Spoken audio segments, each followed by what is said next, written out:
Hello y'all, this is RJ here in Neptune Park, named after Neptune Small, who's a black man who served in the Confederate Army all the way from nearly the beginning to the end.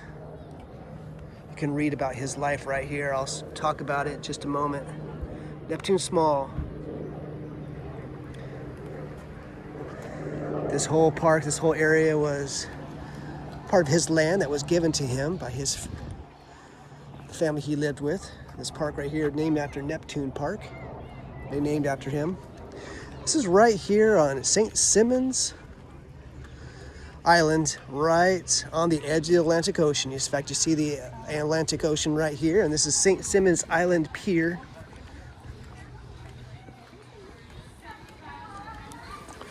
This is right across from Brunswick, Georgia, on the far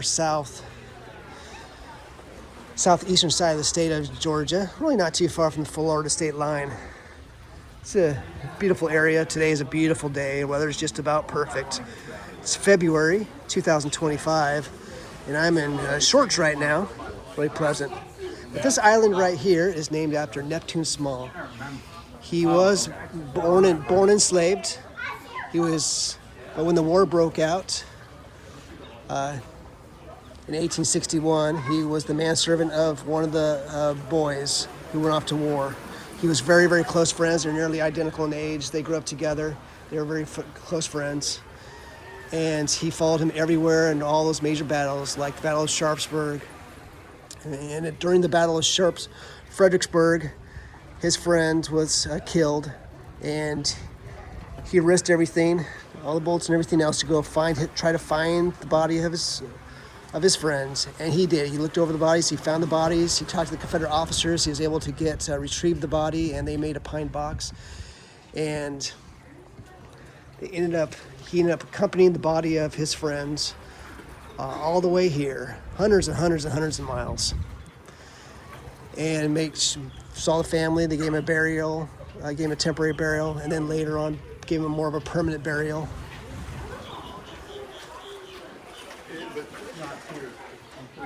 And then later on, even though the Emancipation Proclamation had come through and he was given an opportunity to just go north wherever he wanted to, he chose to stay with the Confederacy.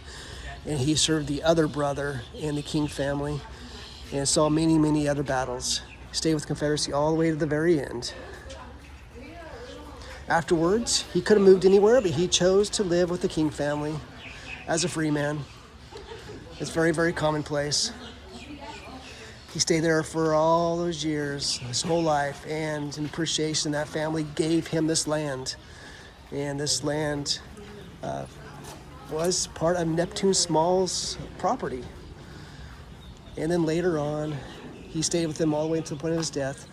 And then later on, this was turned into I'm not sure if it's a city or a state park, but that's why they have named it after him. Named after Neptune Small, black man who served with the Confederacy, saw many, many battles here at Neptune Park. So that's in short a synopsis of his story. I encourage you to read about that. Once again on Simons Island, here right on the edge of the Atlantic Ocean. So take care, y'all. From out here on the edge of the far southeast corner of Georgia.